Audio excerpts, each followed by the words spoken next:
সালাম আলাইকুম দর্শক, কেমন আছেন? প্রিন্স দেখে আসলাম। বহুল আলোচিত, সমালোচিত এবং প্রতীক্ষিত প্রিন্স। প্রিন্সের কিছু স্পয়লার থাকবে আজকের রিভিউতে। যেহেতু প্রিন্স নিয়ে অনেক কনফিউশন, অনেক আলোচনা, কিছুটা স্পয়লার দেওয়াটা খুব জরুরি হয়ে উঠেছে।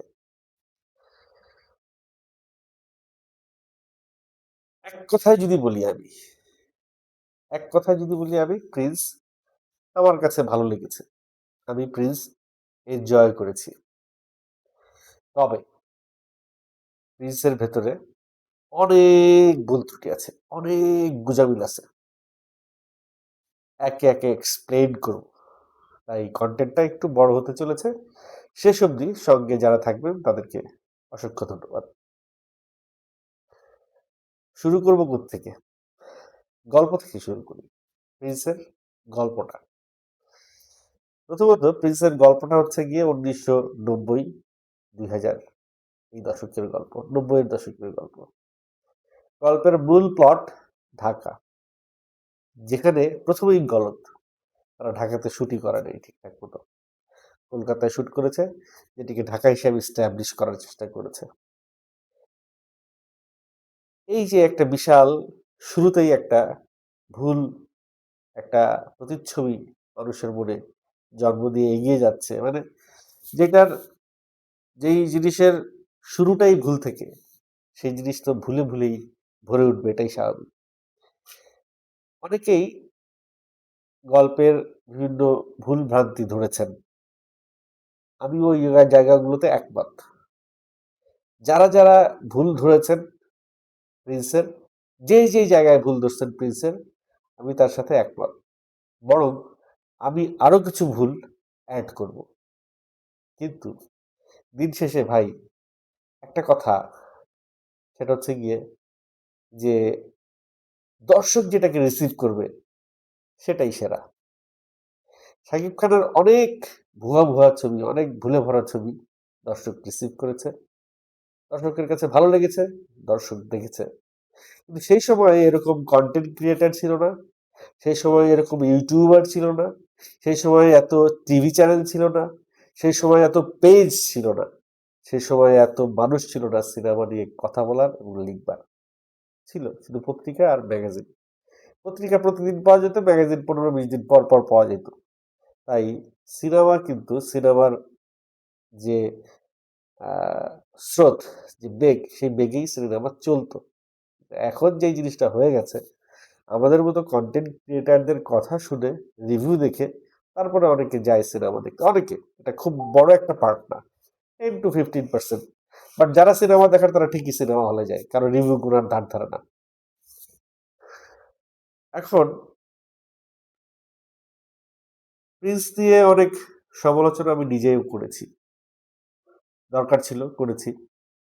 অনেক ভুল ভ্রান্তি তারা করেছে শুরুতেই, সেগুলো নিয়ে আলাপ করেছি। তখন আমাকে অনেকে অনেক কিছু বলেছেন। আজকে আবার যখন বলছি যে না, সিনেমাটা দেখে আমার ভালো লেগেছে, তখন আবার অনেকে বলবেন যে এটা কেমন কথা, ভুলও ভালো লাগে। হ্যাঁ, ভুলও ভালো লাগে যখন লোকটা থাকে শাকিব খান।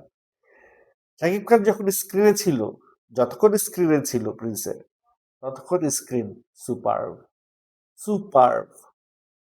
শাকিব খান ছাড়া যখন স্ক্রিন আসছে, ম্যাক্সিমাম টাইমেই গরমিল, একটু ঝামেলা। যেমন এক কন্টেন্টে দেখলাম ওয়াইফাই দেখাচ্ছে, রাউটার দেখাচ্ছে। আমি এক জায়গায় দেখলাম নতুন মডেলের গাড়ি দেখাচ্ছে। আবার কলকাতা শহরের স্ট্যাবলিশ কিছু জায়গা দেখাচ্ছে। আবার কিছু কিছু জায়গায় কলকাতার আর্টিস্টদের বা শ্রীলঙ্কার আর্টিস্টদের ভয়েস ডাবিং হয়েছে, কিন্তু কিছু কিছু জায়গায় ডাবিং করা নেই।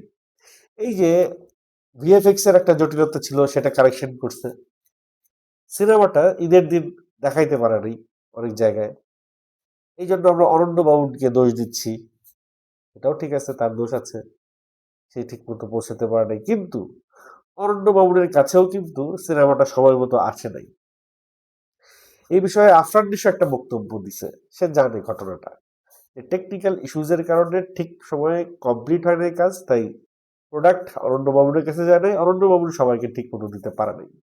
আপনারা জানেন ঈদের আগেও 2 দিন আগেও শুটিং করছে। যেই সিনেমা ঈদের 2 দিন আগে শুটিং করে সেই সিনেমা শেষ কইরা মানুষের কাছে পৌঁছায় দিবে এরকম ডিলে হবে এটাই স্বাভাবিক। তার উপরে হাইপটা তুলতে পারে নাই প্রিন্স। প্রপার হাইপটা তুলতে পারে নাই। প্রিন্সের যে কটা গান ছিল প্রত্যেকটা গান এ প্লাস। প্রত্যেকটা গান টপ নচ, সুন্দর, খুব সুন্দর। আচ্ছা, আমি আমার কন্টেন্টটাকে 2 ভাগে ভাগ করে ফেলি। শুরুতে আমি খারাপ দিকগুলো বলবো, পরে আমি ভালো দিকগুলো বলবো। খারাপ দিকের মধ্যে শাকিব খানের ক্যারেক্টারটাই ঠিক মতো বলতে পারে না এইখানে। প্রিন্স ছোটবেলায় কোত্থেকে কিভাবে কি করে আসছে একজন মুখে মুখে বলছে আর অল্প অল্প করে দেখাই গেছে। এই জিনিসগুলো যদি ইভেনচুয়ালি ঘটতো সিনেমার পর্দায়, যদি আমরা দেখতাম, তাহলে আরেকটু মেক বিলিভ হইতো। মানুষ বুঝে গেছে, ওকে, উপর দিয়ে গেছে, বুঝছেন। বাট এটাকে আরেকটু স্ট্যাবলিশ করার দরকার ছিল। শাকিব খানের প্রিন্স সিনেমায় কোনো সাব প্লট নাই। মানে প্রিন্সের পরে যে একটা কোনো গল্প থাকবে, যে গল্প নিয়ে টানবে, দৌড়াবে, সেটা নেই। একটা মূল গল্পের যদি সাবটেক্সট না থাকে, সাব প্লট না থাকে, তাহলে সেটা নাটক হয়ে যায়, সেটা টেলিফিল্ম হয়ে যায়, সেটা ফিল্ম থাকে না। অনেকগুলো সাব ফিল্ম, অনেক ওয়াইড, অনেক বড় জিনিস। সো এটার একটা সাব প্লট থাকবে, সাব টেক্সট থাকবে।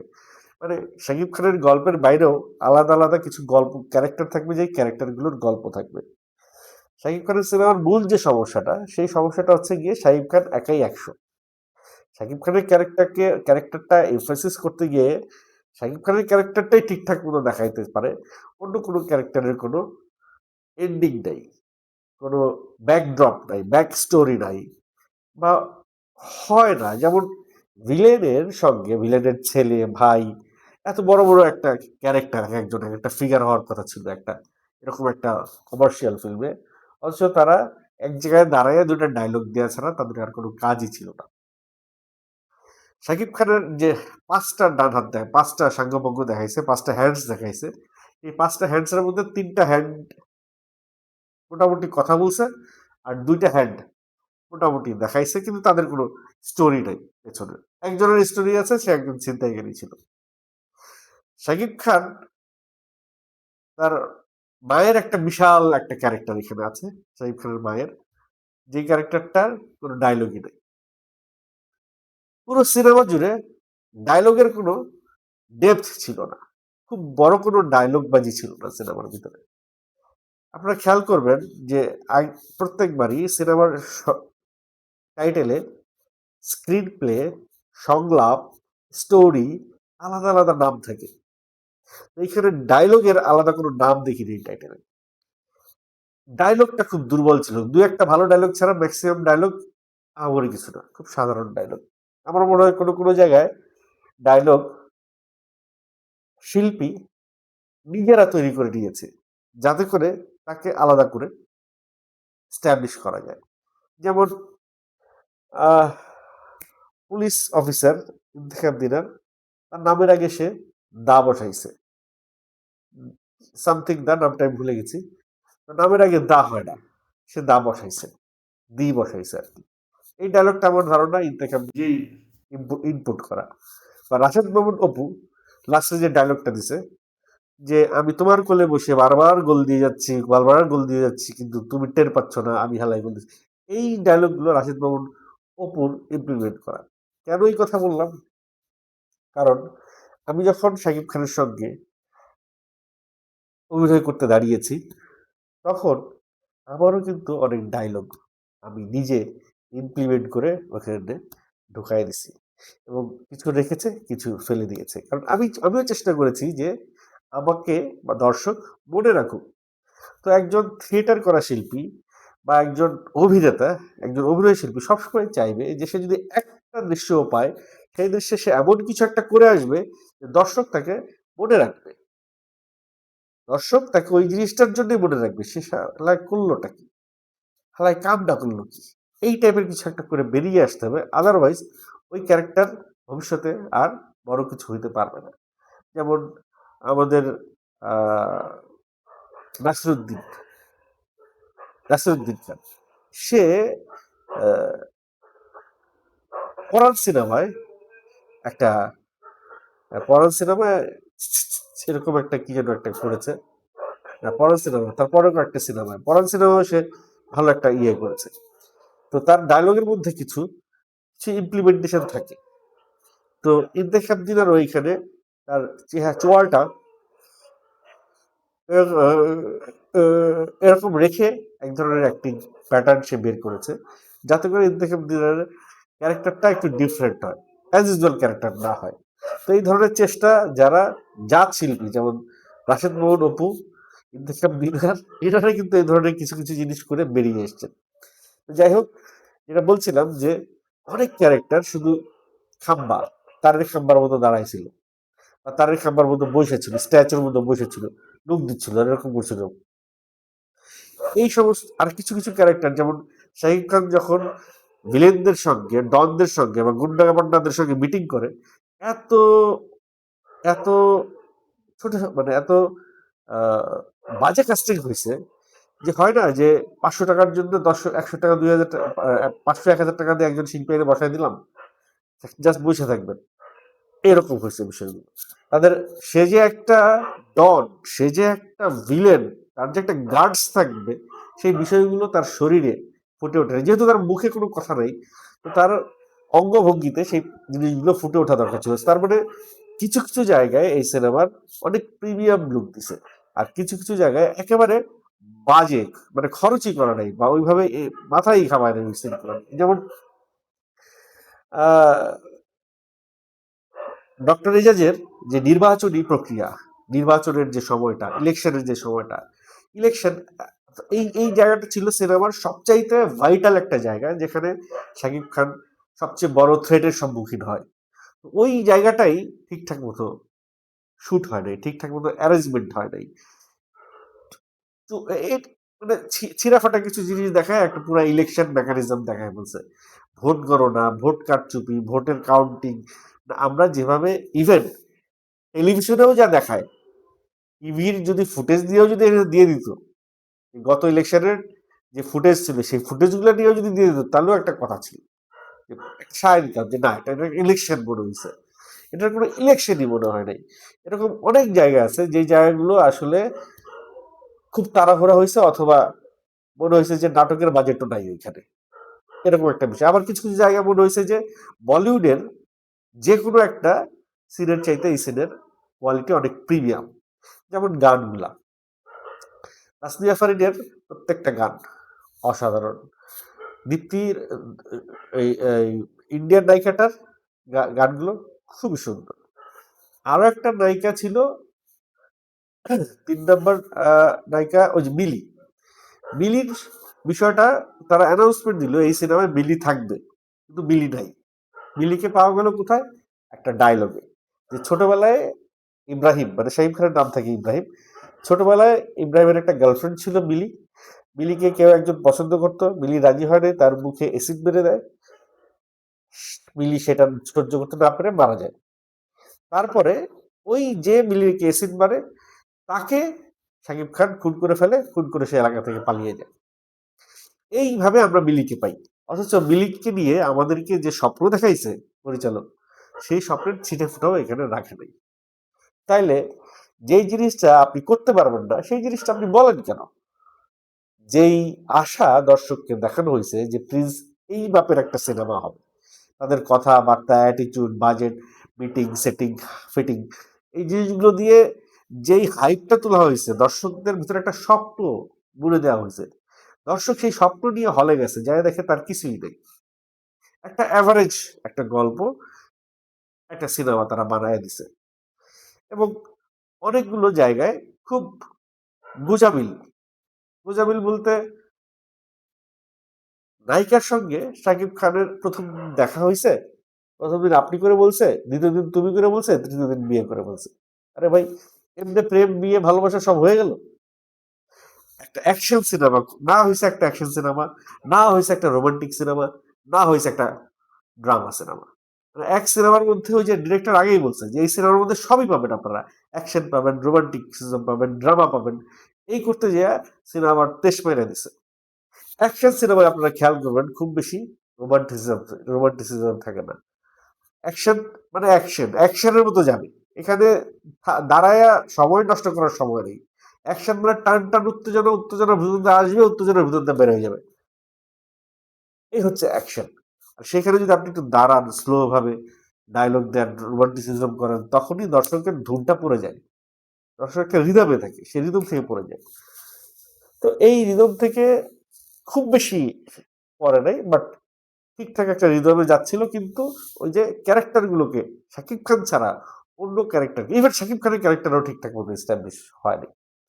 আরো একটা বিষয় যেটা, সেটা হচ্ছে গিয়ে যে দর্শক আশা করে যে প্রতিটি সিনেমার শেষে ভিলেনের সঙ্গে সিনেমার মূল নায়কের একটা ফাইট হবে এবং ভিলেন মারা যাবে এবং ভিলেন ধরাশয়ী হবে। এই সিনেমায় উল্টাটা হয়েছে, ভিলেনের সাথে সরাসরি কোনো কমবেটই দেখায় নাই। যারা যারা ভিলেনের সাথে কমবেট দেখতে চাইছিলেন, আমি একটা এআই দিয়ে শাকিব খানের সঙ্গে দেববন্ধুর একটা কমবেট এআই দিয়ে আমার চ্যানেলে দিছিলাম, আপনারা দেখছেন। ওইটা দেখে দুধের সাথে ঘুলে মিটায়।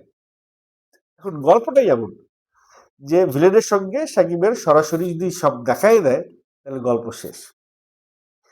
কিন্তু গল্পটা অনেক বড়, এরপরেও অনেক কথা আছে, এরপরেও শাকিব খান বেঁচে থাকে, এরপরেও ওই ভিলেনের সঙ্গে তার অনেক কাজ থাকে। মানে গল্পটা এত বড় গল্প, এই বড় গল্পটা 2 ঘন্টা 45 মিনিটের মতো সময় বা এর কম সময়, এর মধ্যে আনতে যাইয়া অনেক কিছু লাফতে গেছে। গ্যাংস অফ ওয়াসেপুর, তারপরে আরো অনেক সিনেমা আছে যেগুলো পার্ট 1 পার্ট 2 করছে, এবং প্রত্যেকটা জিনিস, ছোট ছোট জিনিস সেখানে ন্যারেট করে গেছে। এই জায়গাটাতে যে ভুলটা করছে পরিচালক, এই ছোট ছোট বিষয়গুলো ন্যারেট করে নাই। ছোট ছোট বিষয়গুলো ন্যারেট করতে তারা ভুলে গেছে। শাকিব খানের বোন পালায় আসছে, শাকিব খানের বউ, শাকিব খান যখন বিয়ে করে, মেয়েটি পালিয়ে আসছে শাকিব খানকে বিয়ে করতে। অথচ পরবর্তীতে আমরা দেখতেছি সেই মেয়েটির বাবার কোনো খবর নাই, তার ছোট বোন তার সঙ্গে থাকে। কিভাবে আসলো ছোট বোনটা তার সঙ্গে? এরকম অনেক কোশ্চেন অ্যারাইজ হয়, অনেক কোশ্চেন অ্যারাইজ হয়। কিন্তু আপনারা যদি এত খুঁটিনাটি চিন্তা ভাবনা না করে, খুব হাই কোনো এক্সপেকটেশন না নিয়ে, নর্মালি যদি সিনেমাটা গিয়ে দেখতে বসেন, তাহলে সিনেমাটা দেখতে আপনাদের ভালো লাগবে, খারাপ লাগবে না। আমার কাছে খারাপ লাগে না। আমি আমি একটা সিনেমা যখন দেখি, তখন আমি চিন্তা করি যে সিনেমাটা আমার কাছে খারাপ লেগেছে না ভালো লেগেছে, এই বিচারটা আমি করি এইভাবে যে সিনেমা দেখতে গিয়ে যদি আমার মোবাইলটা বের করতে না হয়, বা সিনেমাটা দেখতে গিয়ে যদি আমার একটু উঠতে ইচ্ছে না হয়, বা বাইরে থেকে ঘুরে আসতে ইচ্ছে না হয়, বা আমার কনসেন্ট্রেশন যদি অন্য কোথাও না যায়, তাহলে আমি মনে করি সিনেমাটা ভালো হচ্ছে, সিনেমাটা দেখতে হবে। তো শাকিব খানের বিষয়গুলো অনেক জায়গায়, যেমন আরো একটা জায়গা আছে, আহ, গোপাল, যে লোকটি শাকিব খানকে প্রিন্স বানায়, বা যার কাছে গিয়ে শাকিব খান প্রিন্স হয়, তো সেই লোকটি একটি বড় গ্যাংস্টার, সেও কিন্তু একজন বড় গ্যাংস্টার। সেই একজন বড় গ্যাংস্টার যখন শাকিব খানের সামনে দাঁড়ায়, সে বিড়ালের মতো আচরণ করে, যখন শাকিব খান প্রিন্স হয় নাই তখনই। এই যে যে বিষয়গুলো থাকে, এই বিষয়গুলো, এই ভুল ত্রুটিগুলো কেন হয়েছে? সব কি সময়ের অভাবে? আপনারা বলতে পারেন যে ভাই সময় কম পাইছে। ভাই সব কি সময়ের অভাবে ভুল হয়েছে? এগুলো তো ডিরেক্টরের চোখে এগুলো দেখতে হবে যে এই গ্যাপ যদি এগুলো দেখতে না পারে। আর আমার কাছে আরো একটা জিনিস আমি পয়েন্ট আউট করছি কেন এই সিনেমার এত দুর্বলতা বেরিয়েছে। সেটা হচ্ছে, আমার মনে হয় ডিরেক্টর গল্পের সঙ্গে কানেক্টেড ছিল না। পুরো গল্পটা ডিরেক্টরের মাথায় নাই। সে স্ক্রিপ্ট পাইছে, স্ক্রিপ্ট ধরে ধরে সে শুটিং করছে। আপনারা দেখবেন যে রায়হান রাফি যখন সিনেমা বানায়, সে তার গল্পের মধ্যে সে থাকে, কিন্তু তার গল্প। মেহেদী হাসান হৃদয় যখন সিনেমা বানায়, গল্পের মধ্যে সে থাকে, কিন্তু মেহেদী হাসান হৃদয়ের গল্প। লাস্ট যে সিনেমাগুলো আপনারা দেখছেন, হিমেল আশরাফের সিনেমার গল্পের রাইটার হিমেল আশরাফ নিজে। তো এই যে নিজে যখন সিনেমার সঙ্গে থাকে, নিজের মাথায় যখন পুরো গল্পটা থাকে, বা প্রিয়তমার গল্পটাই যদি ধরেন, প্রিয়তমার গল্পটা বহু বছর আগে লেখা, এবং বহু বছর ধরে হিমেল আশরাফ এটা লালন করে যাচ্ছে। সেই ফারুক ভাইয়ের সঙ্গে আমারও দেখা হয়েছে, ফারুক ভাই যখন জীবিত ছিলেন, তখন সেটা 10 বছর আগে, 10-12 বছর আগের ঘটনা। তখন তার সঙ্গে আমার এটা নিয়ে, সে সিনেমা লিখবে, সে এর আগে আরেকটা চ্যানেলের জন্য একটা সিনেমা লিখছে, এগুলো নিয়ে তার সঙ্গে আমার কথা হয়েছে। সেই সময় লেখা গল্প, সেই গল্প শিমুল আশরাফ এটা ক্যারি করছে 10-12 বছর, তারপরে সেই সিনেমাটা সে শুট করতে গেছে। তার মানে গল্পের প্রতিটা ইঞ্চি ইঞ্চি তার মুখস্থ।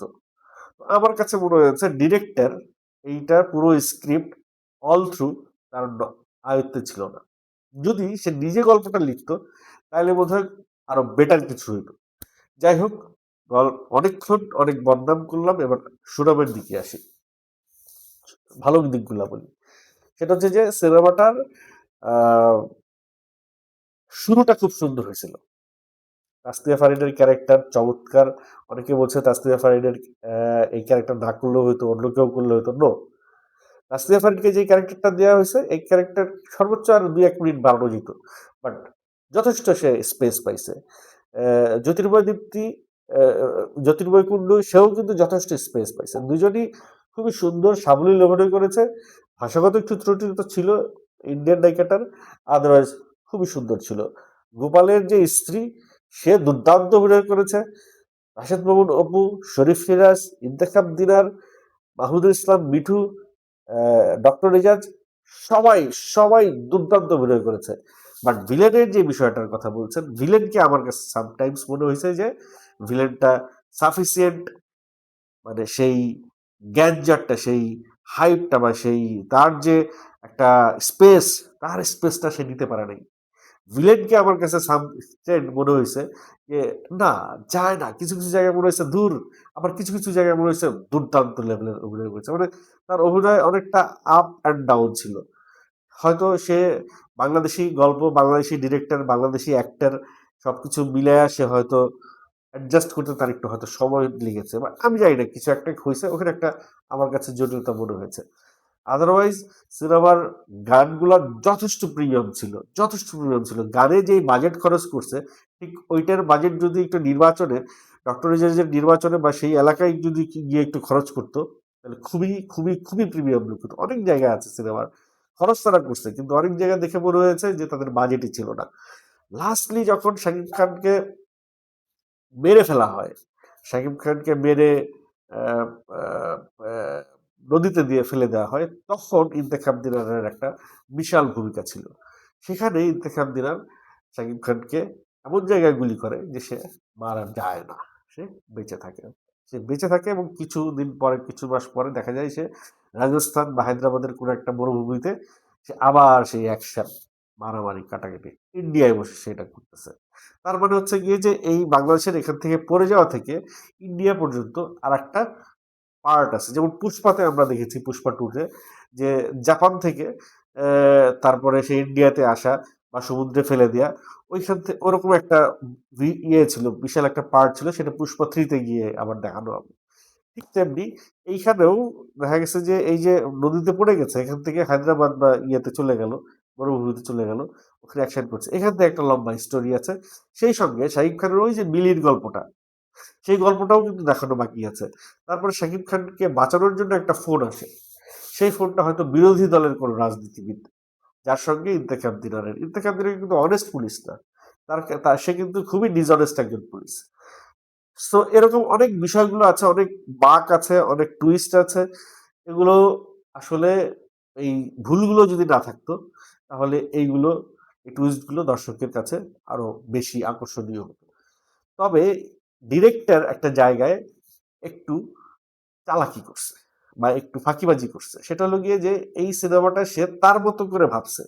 সে যদি সাধারণ মানুষের মতো করে ভাবতো, সাধারণ জনগণের মতো করে ভাবতো, একজন সাধারণ দর্শক কিভাবে রিলেট করবে সিনেমার সাথে।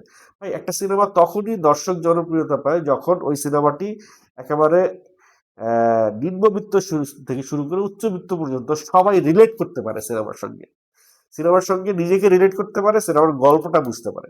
সো প্রিন্সের গল্পটা এমন ভাবে হয়েছে যে নাইনটিজে যারা মানে নাইনটিজ যারা নিজেদের চোখে দেখছে, যারা ওই সময় কালা জাহাঙ্গীরের বিষয়গুলো জানতো, যারা ওই সময়ের ঘটনাগুলো সম্পর্কে যারা ইনফর্ম, তাদের কাছে সিনেমাটা কিন্তু ভালো লাগবে। কারণ তারা ওই সময়টা জানে, যেমন আমি জানি।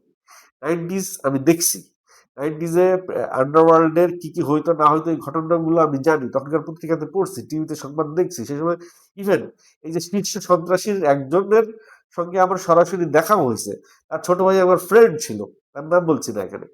সো ওই বিষয়গুলো যেহেতু আমি জানি, আমার কাছে সিনেমাটা আমার ভালো লেগেছে, গল্পটা ভালো লাগছে, মেকিংটা ভালো লাগে নাই।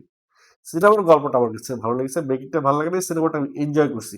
আমার কখনোই মনে হয় নাই হলে বসে যে আমি সিনেমা দেখতে দেখতে মোবাইলটা বের করি, কারো ফোন রিসিভ করি বা একটু গুগল, একটু ফেসবুকে যাই। এগুলো আমি একেবারে একটানা সিনেমাটা দেখে উঠছি।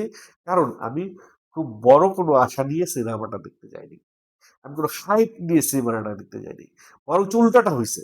মানুষের এত কিছু শুনে শুনে আমি মনে হয়েছে যে সিনেমাটা খুব খারাপ হবে, খুব বাজে একটা সিনেমা হবে, খুব বাজে একটা সিনেমা দেখতে ঢুকছি। কিন্তু সেই তুলনায় সিনেমাটা দুর্দান্ত লেভেলের একটা সিনেমা হয়েছে। অসাধারণ একটা গল্প। গল্পটাকে ত্যাগ করে দিয়েছে। ডিরেক্টোরিয়াল প্রবলেম হইতে পারে অথবা রাইটারের প্রবলেম হইতে পারে, কারণ এই গল্পটা একজন রাইটার দিয়ে লেখাইছে, তারপরে আবার একজনের দিয়ে লেখাইছে, তারপর আবার আরেকজনের দিয়ে লেখাইছে। এভাবে কয়েকটা ড্রাফট হয়েছে। অর্থাৎ প্রথম যেই ড্রাফটটা রাইটার লিখছে সেই ড্রাফট আর লাস্টের যে ড্রাফটটা রাইটার লিখছে সেই ড্রাফট, এই দুইটা ড্রাফটের মধ্যে আকাশ পাতাল ফারাক। মানে মূল গল্পটা এইটার মধ্যে নাই। যেমন আমি অনেক ঘটনা জানি এই মূল গল্পের, সেই জিনিসগুলো আমি জানি যে কম্প্রোমাইজ হয়েছে, আমি দেখবো না হলে গিয়ে, ওই সিনগুলো আমি পাবো না। ঠিক তাই হয়েছে, আমি ওই সিনগুলো হলে গিয়ে পাইনি। ওই যেভাবে সিনগুলো লেখা হয়েছে ওইভাবে যদি দেখাইতে চাইতো তাহলে আরো সময় লাগে ভাই। আমি আমার একটা কন্টেন্টে বলছিলাম যে যেভাবে অ্যাকশন দৃশ্য লেখা হয়েছে সেইভাবে যদি শুট করে তাহলে অ্যাকশনের জন্যই লাগবে 20 দিন, 20 থেকে 22 দিন লাগবে অ্যাকশন দৃশ্য শুট করার জন্য। সিনেমার শুটিং ডেটই পাইছে তারা 40 দিন। তাহলে কিভাবে কি করবে? সো আলটিমেটলি তারা সময় কম পাইছে, তাড়াহুড়া করছে, সিনেমাটা তাড়াহুড়া করে ঈদে রিলিজ করছে, পুরো বিষয়টা রেখে দিয়েছে পার্ট 2 এর জন্য। এবং আমার কাছে মনে হয় পার্ট 2টা খুব প্রিমিয়াম হবে যদি তারা করতে পারে, যদি শাকিব খান শিডিউল দেয়। আমার মনে হয় শাকিব খান শিডিউল দিবে, কারণ শাকিব খান যে গল্পটা শুনে এই সিনেমাটা সাইন করছে সেই গল্পটা এখানে শেষ হয় নাই। আর মূল ভিলেন আমার মনে হয় না এই লোকটা, এই আফগান মূল ভিলেন থাকবে না সেকেন্ড পার্টে। সেকেন্ড পার্টে গিয়ে এর চাইতেও ভয়ঙ্কর কোনো ভিলেন আসবে, এর চাইতে বড় কোনো পরিসরে গিয়ে শাকিব খান খেলবে। আরো একটা বিষয় যেটা, সেটা হচ্ছে যে 90s এর গল্প বলেই এই জেনারেশন অনেকটা এটার সঙ্গে কানেক্ট করতে পারে নাই। তবে এরপরে সেকেন্ড পার্টের যে গল্পটা আসবে সেইটার সঙ্গে এই জেনারেশন কানেক্ট, হ্যাঁ, তাই বলে যে কানেক্ট করতে পারে না এটা যে জেনারেশনের প্রবলেম তা না। কানেক্ট করতে পারে না এই কারণে যে মেকিংটা সেইভাবে হয় না এই যে এই জেনারেশন কানেক্ট করবে। এখন অনেকে আমরা বলতে পারেন যে এত পক পক না করে আপনি নিজেই একটা সিনেমা বানান, বানায় দেখান। সেটা আমি পারবো না ভাই, আমাকে দিয়ে সেটা হবে না। আমি এই ভুল ত্রুটিগুলো ধরতে পারবো, কারণ হবে না কেন? কারণ আমি এত বড় পরিসরের, এত বড় বাজেট নিয়ে, এত বড় গ্যাঞ্জাম নিয়ে সিনেমা করার এক্সপিরিয়েন্স আমার নাই, বানানোর এক্সপিরিয়েন্স আমার নাই। অতএব এটা দিয়ে আমাকে হবে না। আমাকে যদি বলেন 5 লাখ টাকা দিচ্ছে একটা নাটক বানিয়ে দেন, আমি পারবো। যেটা আমি পারবো সেটা আমি বলবো, যেটা আমি পারবো না সেটা আমি বলবো না, সেটা আমি করবো না। আবু হায়াত মাহমুদের যে ঘটনাটা যেটা হয়েছে আমার মনে হয়, যেটা সে পারবে না সেটা সে করতে গেছে। It's true. সে এত বড় বাজেট নিয়ে গেছে, এত কিছু নিয়ে গেছে, কিন্তু সেই অনুযায়ী আউটপুট দিতে পারে নাই। তার মানে কি? যেটা সে পারবে না সে সেটা করতে গেছে। সে যদি শুরুতেই মানুষের কাছে সারেন্ডার করতো, সে যদি শুরুতেই মানুষকে বলতো যে ভাই একটা সিম্পল গল্প বলবো আপনাদের কাছে, আপনারা গল্পটা দেখবেন। এত বেশি কথা বলার বা এত আশা ভরসা দেওয়ার কোনো দরকার ছিল না, যতটা মানুষ দর্শকদের দিয়েছে বা দর্শক নিজেদের মতো করে নিয়েছে। সো ফাইনালি যে কথাটা বলবো, সিনেমাটা দেখতে যান। আমার কাছে সিনেমাটা ভালো লেগেছে, আপনাদের কাছেও সিনেমাটা ভালো লাগবে যদি আপনারা কোনো স্পেসিফিক আশা নিয়ে না যান। খুব ভালো একটা সিনেমা দেখবেন, বরবাদের চাইতে ভালো, তাণ্ডবের চাইতে ভালো, তুফানের চাইতে ভালো, এই ধরনের এক্সপেকটেশন নিয়ে যাবেন না। প্লিজ, প্রিন্সের মতো করে দেখবেন। প্রিন্স সিনেমাটা আপনাদের কাছে ভালো লাগবে, আমার কাছেও ভালো লেগেছে। এই ভুল ত্রুটি তো থাকবেই, অনেক ভুল ত্রুটি এখানে ছিল। দিন শেষে দর্শক যদি কোনো সিনেমা রিসিভ করে থাকে তাহলে সেই সিনেমা কখনোই কি ফ্লপ করবে না বা সেই সিনেমা কখনোই পেছনে যাবে না। এই সিনেমাটা আমি যখন এত বাজে একটা হাইপ, এত বাজে একটা আলোচনার পরেও দ্বিতীয় দিনে আমি দিয়াবাড়িতে ম্যাজিক মুভি থিয়েটারে সিনেমাটা দেখতে গেছি। লাস্ট শো, সন্ধ্যা 7টার শো, হাউসফুল পাইছি। মানে দর্শক সিনেমাটা দেখছে, দর্শক সিনেমাটা এনজয় করছে, বাট যে এক্সপেকটেশন নিয়ে গেছে সেই এক্সপেকটেশন পূরণ হচ্ছে না। অতএব কথা একটাই, কোনো এক্সপেকটেশন ছাড়া সিনেমাটা দেখতে যান, আপনাদের কাছে সিনেমাটা ভালো লাগবে।